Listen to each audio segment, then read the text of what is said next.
오늘 우리에게 주신 하나님의 말씀, 구약성경 여호수아의 말씀입니다. 구약성경 여호수아 15장 13절로부터 19절까지의 말씀.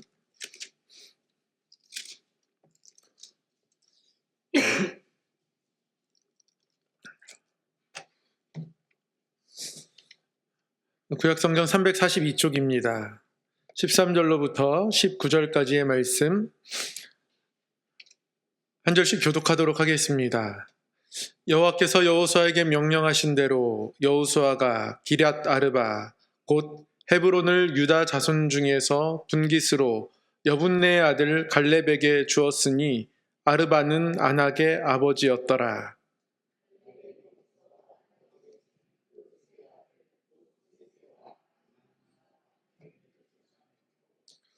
거기서 올라가서 드빌 주민을 쳤는데 드빌의 본 이름은 기럇 세벨이라.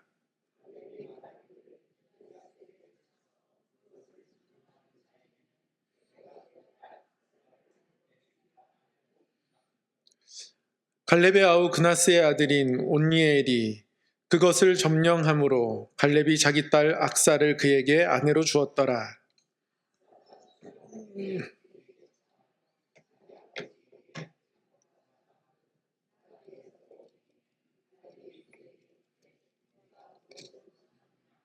함께요. 이르되 내게 복을 주소서. 아버지께서 나를 네겝 땅으로 보내시오니 샘물도 내게 주소서 하매 갈렙이 윗샘과 아랫샘을 그에게 주었더라. 아멘. 오늘도 말씀 앞에 나오신 우리 모든 성함의 성도님들 마음속에 또 삶 속에 말씀이 심겨져서 말씀이 우리 삶을 빛으로 인도하고 또 진리로 인도하는 그렇게 하나님의 뜻에 인도함 받는 은혜가 우리 모두에게 있기를 주님의 이름으로 간절히 소망합니다. 말씀을 배우고 또 말씀을 따라 살아가고 또 말씀에 비추어서 우리의 삶을 돌아보면서 우리의 속사람이 점점 강건하여지고 우리 주님을 닮아가는 은혜가 우리 모두에게 있었으면 좋겠습니다. 네, 우리 옆에 분에게 한번 이렇게 인사했으면 좋겠습니다. 이렇게 맛있는 음식을 먹으면 우리 성도님들은 어떠한 감정을 느끼시는지 모르겠는데요. 저는 맛있는 음식을 먹었을 때 때로는 뭔가 뿌듯하다라는 느낌이 있어요. 어떤 느낌인지 아시겠습니까? 뿌듯하다. 예, 오늘 옆에 분에게 말씀 때문에 뿌듯하시기를 바랍니다. 한번 이렇게 인사했으면 좋겠습니다. 말씀 때문에 뿌듯하시기를 바랍니다. 오늘 여기 오길 잘했다. 이런 느낌들이 드는 거죠. 예, 오늘은 여호수아 16번째 시간입니다. 본문 말씀 15장의 말씀을 통해서 흘러가는 믿음이라는 제목으로 함께 말씀을 나누도록 하겠습니다. 1장부터 12장까지 전반부는 땅을 정복한 이야기, 그리고 13장부터 24장까지는 땅을 분배하는 이야기, 이렇게 전반부와 후반부로 여호수아가 나누어져 있는데요. 하나님께서는 정복하지 못한 지역 이야기로 13장을 시작하시죠. 아직 정복하지 못한 땅들이 남아있다. 그러면서 하나님께서 중요한 명령을 주십니다. 정복하지 못했지만 너희가 기업이 되게 하라. 하나님은 함께 하실 거고요. 함께 하시는 하나님과 그 땅을 정복하는 이스라엘 백성들, 이 땅을 하나님의 땅으로 바꾸어가는 우리 또한 나름대로의 할 수 있는 최선을 다해야 합니다. 하나님이 던져놓으신 것도 아니고요. 맡겨놓고 함께 하겠다 하십니다. 이렇게 기업이 되게 하라 하시면서 정말 기업이 되게 하는 이야기들 5개의 에피소드가 뒤이어 나옵니다.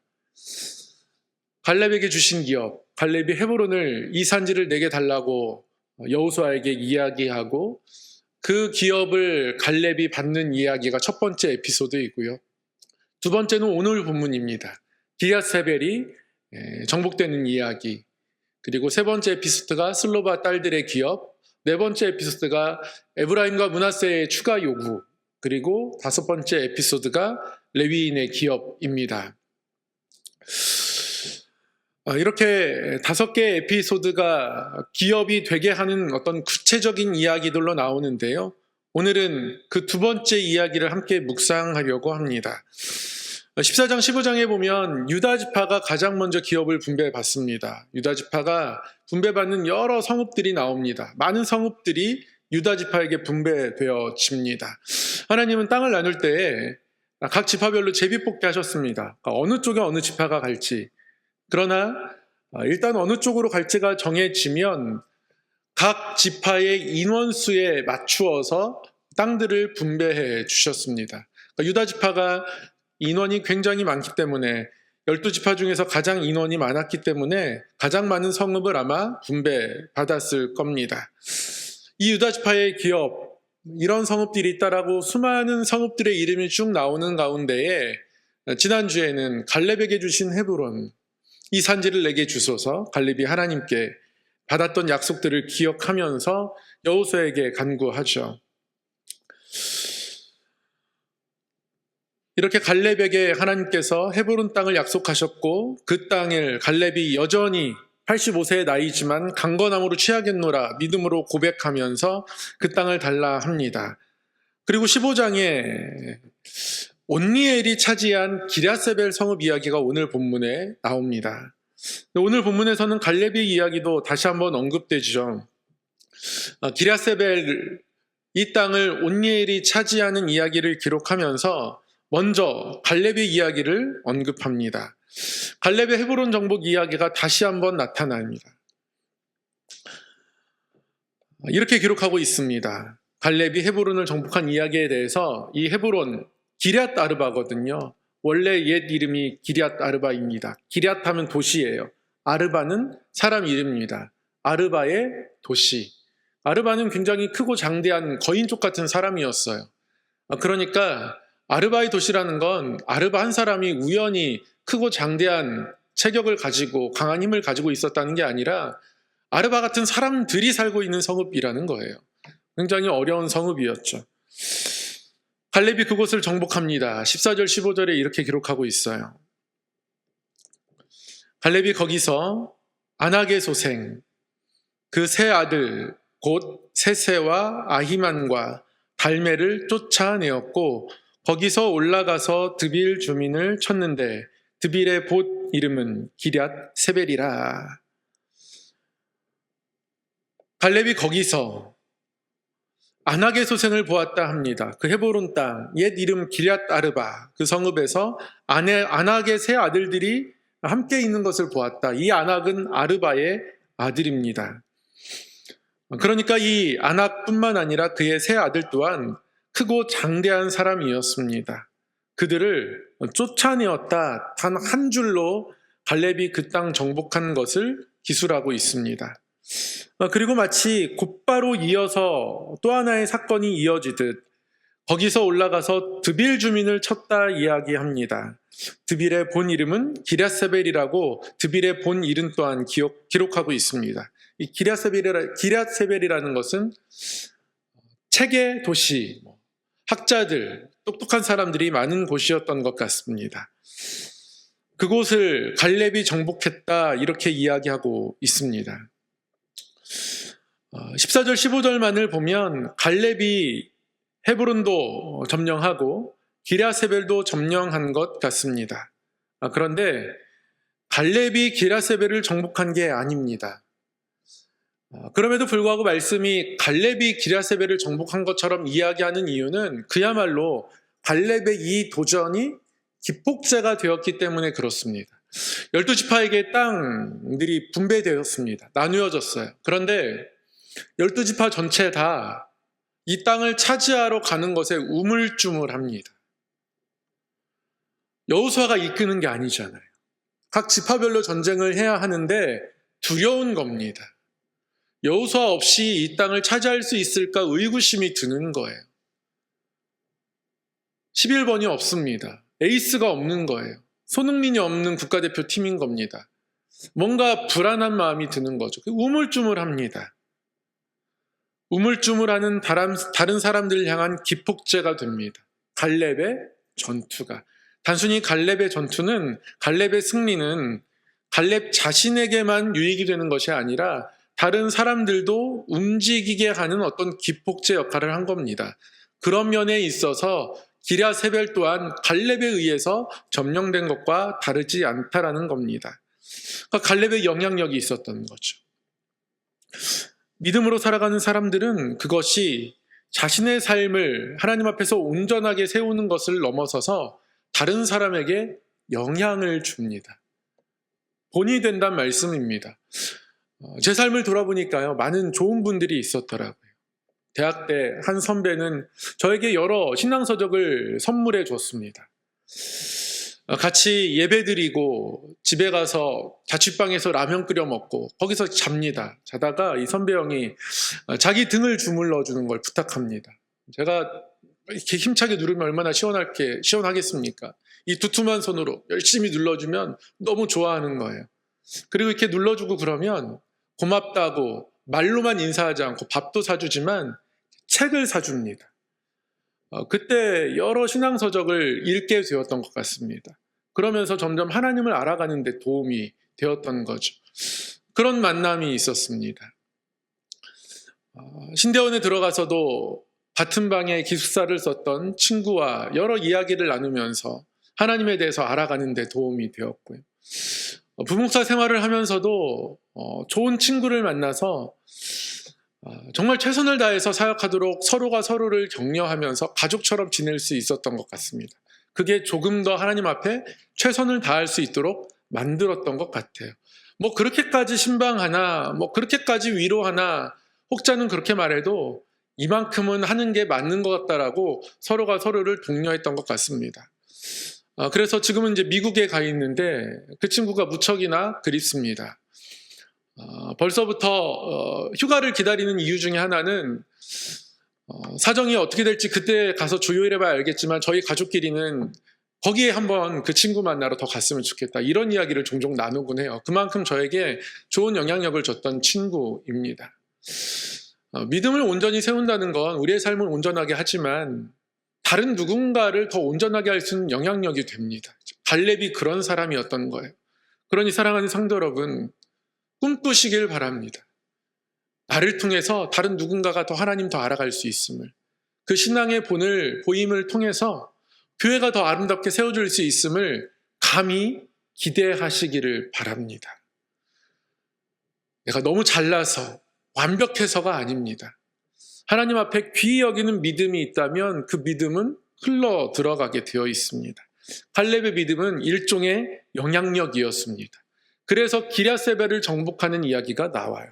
기랴세벨의 정복 이야기를 보면 갈렙이 직접 정복하지 않습니다. 갈렙은 기랴세벨을 정복하는 이 일들에 자기 자신이 직접 나서지 않습니다. 대신 다른 누군가가 나서주기를 기대합니다. 그래서 유다 지파의 많은 사람들 앞에서 혹시 기랴세벨을 앞장서서 정복하는 사람이 있다면 내가 나의 딸 악사를 아내로 주겠다, 이렇게 이야기합니다. 당시에는 어떤 결혼이라는 것이 두 사람의 사랑에 의해서 이루어진다기보다 오히려 개인과 개인 간의 사랑이기보다는 가문이 가문을 선택하는 것, 가정이 또 다른 가정을 선택하는 의미가 더 강했습니다. 그래서 결혼이라는 말을 우리나라에서도 오히려 예전에는 시집 간다, 이런 표현으로 많이 썼던 것 같아요. 출가 외인, 이런 말도 있었습니다. 여자가 시집을 가면 더 이상 이 집 식구가 아니다. 저희 가정에서 조금 뭔가 경제적으로 어려웠던 적이 있었었는데 제가 지금도 기억합니다. 저희 외할머니에게 저희 이제 어머니 아버지가 약간의 도움을 청했는데요. 그때 외할머니의 대답이 기억이 납니다. 도움은 남궁씨 집안에 가서 청해라. 출가 외인이라는 거죠. 그래서 무척이나 부모님이 속상해하셨던 기억이 있는데요. 그랬습니다. 이스라엘 문화가 좀 우리나라에 비슷한 것과 많습니다. 당시에도 그렇습니다. 결혼은 부모님이 배우자를 선택하는 거예요. 부모님이 집안을 선택하는 겁니다. 그래서 자신의 딸을 어떤 훌륭한 업적을 세운 집안에 아내로 주는 일들이 종종 있습니다. 다윗 시대까지도 그러한 풍습이 나타나 있죠.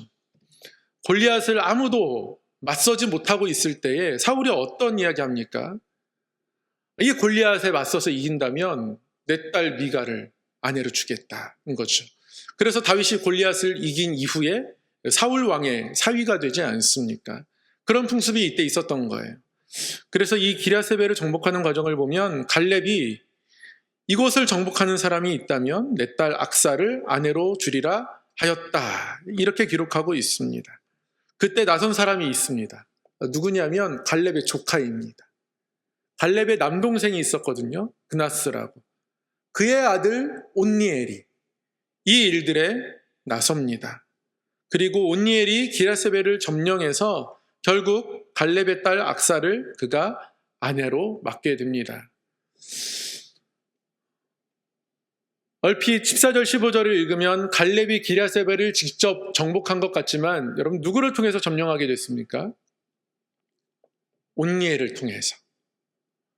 갈렙의 조카, 갈렙의 남동생의 아들 온니엘을 통해서 결국 기랴세벨을 점령하게 됩니다. 이 온니엘을 통해서 기랴세벨이 점령당하게 되고 그리고 약속했던 그대로 딸 악사를 아내로 주리라 약속했던 그대로 악사가 온니엘의 아내로 주어지게 됩니다. 근데 이때 딸 악사가 갈렙에게 한 가지 요청을 합니다. 이렇게 요청합니다. 악사가 출가할 때에 그에게 청하여 자기 아버지에게 밭을 구하자 하고 나귀에서 내림에 갈렙이 그에게 묻되 네가 무엇을 원하느냐 하니 이르되 내게 복을 주소서 아버지께서 나를 네겝 땅으로 보내시오니 샘물도 내게 주소서 하매 갈렙이 윗샘과 아랫샘을 그에게 주었더라. 당시에 있었던 구체적인 이야기를 알 길이 없습니다. 근데 몇 가지 이상한 점이 있어요. 기랴세벨은 헤브론으로부터 약 15km 정도 떨어진 남쪽에 있는 성읍입니다. 그런데 네게브는 그보다 더 훨씬 아래로 내려와야 해요. 기랴세벨이 온니엘이 점령해서 온니엘이 거기에 머물렀다면 악사는 기랴세벨로 시집가면 됩니다. 그런데 오늘 말씀해 보니까 네겝으로 간다 합니다. 악사가 출가할 때의 모습을 18절, 19절이 말씀하고 있는데요. 내게 복을 주소서. 이제 나귀를 타고 막 출발하는 시점입니다. 아버지, 내게 복을 주소서. 아버지께서 나를 네겝 땅으로 보내십니다. 이렇게 말씀하고 있다는 거죠. 네겝 땅으로 가는 거예요. 네겝은 사막입니다. 황량한 곳이에요. 온니엘이 기껏 한 성읍을 쳐서 점령했는데 그런데 가게 되는 곳은 네겝 땅입니다. 14절 15절에 왜 갈렙이 기랴세벨을 점령한 것처럼 기록하고 있는지 알 수 있습니다. 기랴세벨은 결국 갈렙에게 돌려졌습니다. 온니엘은 기랴세벨에 살지 않았던 거예요. 그리고 온니엘은 네겝 땅으로 갑니다. 광야 지역입니다. 메마른 땅이에요. 그곳으로 갑니다.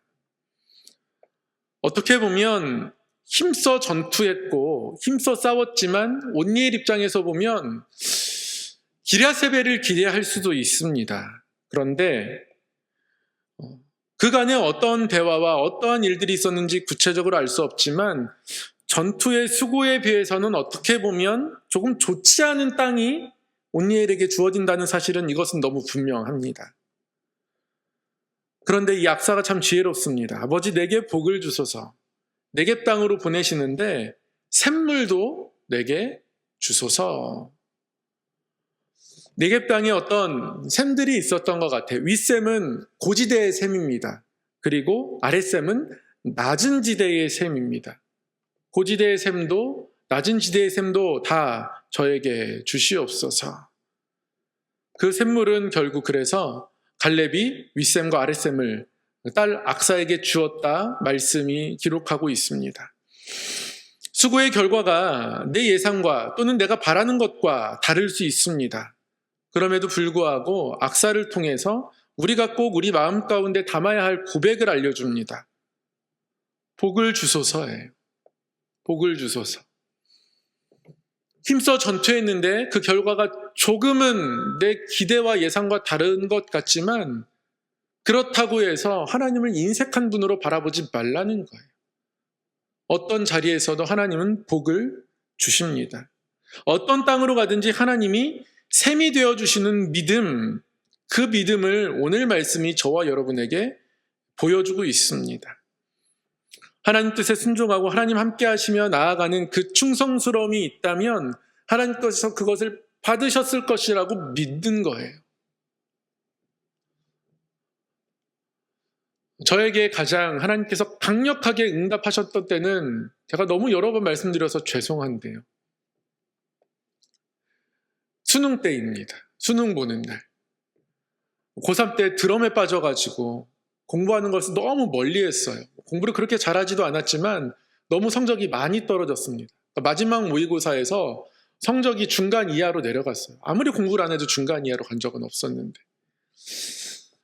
그래도 마지막 한 3개월 정도는 정신 차리고 공부했는데요. 공부를 잘했는지 안 했는지도 모르겠고 마지막 모의고사를 본 이후에 공부를 열심히 했으니까 제가 어떤 상태인지 정확히 모르겠는 거예요.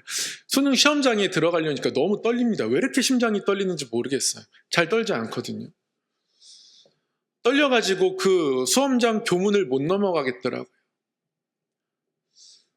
그래도 기도해야 한다는 거 알고 있어서 하나님께 기도를 하려고 기도해야겠다. 기도해야지 좀 여기를 넘어갈 수 있을 것 같다라는 생각이 들어서 제가 굉장히 쑥스러움 많습니다. 사실은. 그래서 식사 기도도요. 두 손 모으고 예쁘고 정갈하게 못하고 전에도 한번 이것도 말씀드린 것 같은데 이렇게 연필 떨어뜨린 척하면서 연필 줍는 척하면서 이렇게 기도하고 올라오고 이런 식으로 했단 말이에요. 괜히 뭐 기도하면 믿는 거 티낸다, 뭐 친구들이 놀릴까봐 지레 겁을 먹고 그렇게 했던 것 같아요. 그런 쑥스러움 많은 제가 많은 사람들이 보는 그 앞에서 교문 앞에 멈춰가지고 하나님께 기도했습니다. 너무 심장이 떨려가지고 기도하게 됐는데 기도하는 그 순간에 한 장면이 떠올랐습니다. 제가 중학교 2학년 때 중등부 회장하면서 그 1년 동안 300장, 400장 되는 교회 주보, 3단 접지 않은 주보, 인쇄소에서 펴서 교회에 갖다 놓거든요. 그러면 사찰 집사님께서 토요일 저녁에 받아가지고 다 접으십니다. 근데 제가 사찰 집사님께 부탁해가지고 그거 제가 접게 해달라고 쫄라가지고 아침마다 주일에 가장 먼저 교회 가서 6시 30분 정도에 교회 가서 그거 다 1시간 정도 걸려서 접어놓고 그래서 한 10장, 20장씩 접어가지고 접고 매직으로 한번 쫙 밀어가지고 선 만들고 접고 해가지고 착착착 빼면서 살아있는 인쇄소처럼 그렇게 주보를 접었던 기억이 있어요. 그 장면이 떠오르면서 하나님 저 이만큼 하나님께 했습니다. 하나님께서 오늘 저에게 좀 최선을 다해 주십시오. 그렇게 기도했던 기억이 납니다. 그러고 나서 오늘 말씀 묵상하면서 오늘이 하나님께 나의 충성스러움을 보여줄 수 있는 하루가 되면 좋겠다. 이 한 주가 하나님께 나의 충성스러움을 보여줄 수 있는 한 주가 되면 그러면 내 삶에 네게부, 광야 지역이 있어도 하나님 나에게 복을 주시옵소서. 하나님 윗샘도 주시고 아랫샘도 주시고 그 광야에서도 물이 끊어지지 않게 해 주시옵소서. 그렇게 하나님께 간구할 수 있지 않을까 싶은 거예요. 충성스러운 사람만이 할 수 있는 기도 있지 않습니까? 하나님께 최선을 다하고 드린 삶, 그것을 받으시는 하나님을 알기 때문에 그 순간 하나님께 드릴 수 있는 기도가 있는 거예요. 한 번도 해보지 않은 기도를 하게 되죠. 하나님, 저 하나님께 최선을 다했습니다. 오늘 하나님이 저에게 좀 최선을 다해 주십시오. 그것이 하나님 앞에 충성스러움을 보였던 사람이 하나님 앞에서 누릴 수 있는 복이더라고요. 하나님께 충성스러운 건 하나님께 복이기도 하지만 하나님은 완전하신 분이세요. 결국 우리가 하나님께 충성스러울 때 그것이 뭡니까? 우리에게 복이더라고요. 충성하는 사람에게 있는 간구함이 있더라고요. 말씀을 통해서 다시 한번 삶을 돌아보면서 매 순간이 하나님께 충성스러울 수 있으면 좋겠다라는 생각들과 마음들을 갖게 됩니다. 더 말씀을 정성껏 준비하고, 저에게 일종의 그런 마음들이 사실 있었습니다. 월요일은 쉬는 날이니까 월요일은 좀 지켜내야겠다, 이런 마음들이 있었어요. 그러다가 조금씩 이게 바뀌게 되더라고요. 바뀌게 되었던 단초는 이제 원로 목사님 때문에 그렇습니다. 원로 목사님은 월요일 날 주일 성경 본문을 정하신대요. 그래서 월요일부터 설교 준비를 시작하신대요. 어떻게 그렇게 하실 수 있을까? 하루쯤 쉬셔야 되는 거 아닌가? 이제 이런 생각도 했었거든요. 근데 목회자가 말씀을 준비하는 것이 물론 힘들고 어렵지만, 힘들고 어려우면서도 동시에 그게 분명히 힘이 될 수 있을 텐데, 헬스장에는 그렇게 가면서 이건 아니지 않을까, 이런 생각이 드는 겁니다. 어느 순간 월요일 아침에 이제 조금 그래도 늦게까지 잠을 자고 일어나면 말씀을 한번 읽고 묵상하고 주일 말씀을 보고, 그런데 오히려 월요일 날 조금씩 말씀을 묵상하니까요, 그 주일날에 있었던 어떤 아쉬움, 생각들이 쭉 이렇게 연장처럼 이어져서 조금 더 말씀이 생동감 있게 읽히더라고요. 그래도 충분한 쉼을 또 하나님 주시는 거예요. 그러면서 월요일이 저에게 또 다른 어떤 기쁨의 이유가 되었습니다. 그냥 아무것도 안 하고 아무 생각도 안 하는 게 잘 쉬는 게 아니라, 그 말씀의 생동감을 또 월요일 아침이라는 이 특별한 시간을 통해서 느낄 수 있는 기쁨이 있구나라는 것들을 이제 생각하게 되는 거예요. 그리고 하나님 앞에, 하나님의 은혜를 월요일에 나 쉰다는 것 때문에 뒤로 밀어놨던 모습이 있었던 것 같습니다. 하나님께 솔직하게 저의 부족함을 이야기하고 다시 어떤 은혜를 사모하는 마음으로 회복하면서, 그러한 아주 작은 충성스러움의 모습이지만 그런 것들이 회복되니까 오히려 새 힘이 솟아나더라고요. 하나님 앞에 충성스럽다는 건 우리가 복된 거라는 것을 다시금 깨닫습니다. 사랑하는 성도 여러분, 그러니 하나님 앞에 충성스럽기를 더 사모하시기를 바랍니다. 제가 이렇게 말씀드리면서도 사실은 성도님들께 죄송한 마음도 있습니다.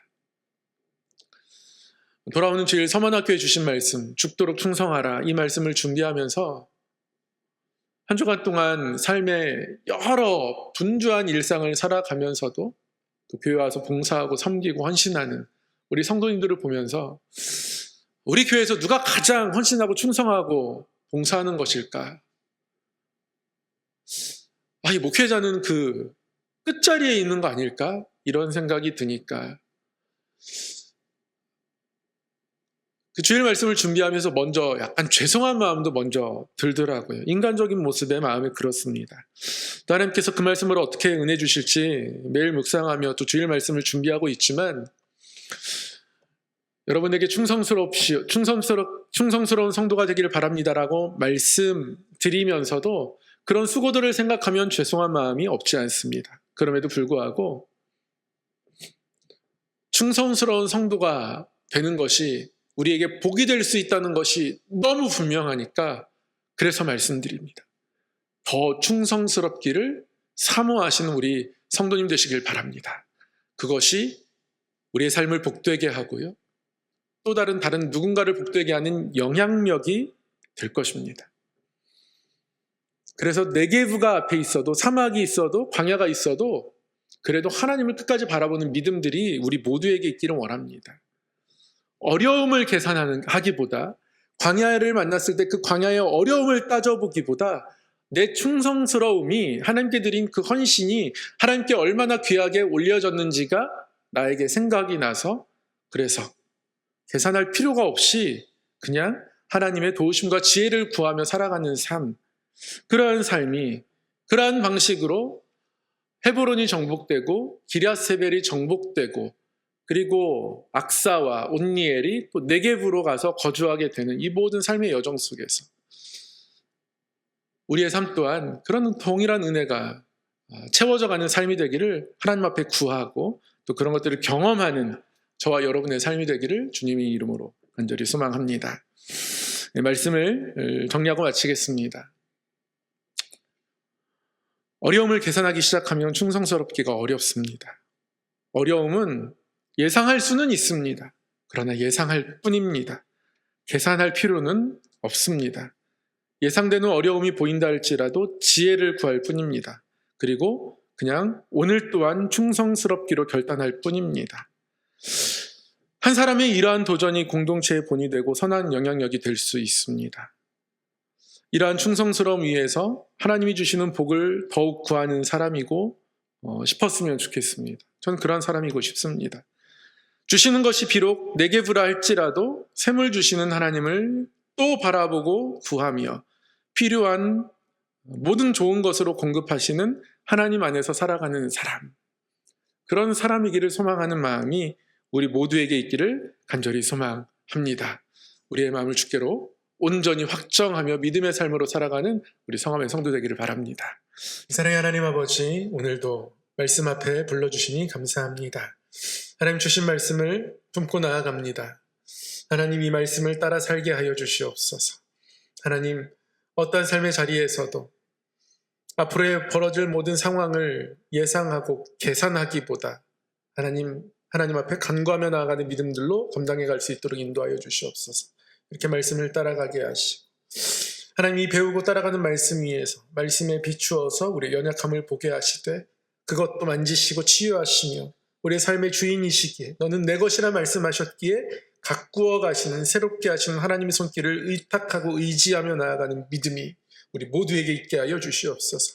그래서 삶의 모든 일들 하나님께 다 맡기게 하시고 하나님의 응답을 기다릴 때에 우리의 믿음 흔들리지 않게 하시고 하나님 우리의 견딤이 처절하고 너무 힘겨운 견딤이 아니라 소망 가운데에 응답을 기다리는 견딤되게 하여 주셔서 우리의 삶의 자리자리 때로는 고통이 있지만 고통이 고통으로만 끝나는 것이 아니라 고통이 고난이 되고 연단이 되어서 하나님 마침내 우리에게 응답하시는 하나님의 응답으로 인하여서 만족함을 누리는 인생 되게 하여 주시옵소서. 우리 성함의 모든 성도들의 권속 하나님께서 지켜보호하여 주시고 어디서 무엇을 하든지 하나님의 손으로 붙들어 주시옵소서. 하나님 이 나라 임족을 붙들어 주시고 상하고 찢긴 이 땅을 만지시고 치유하여 주시옵소서. 우리의 모든 삶의 걸음을 주께 맡겨드리옵고 예수님 이름으로 기도드리옵나이다. 아멘.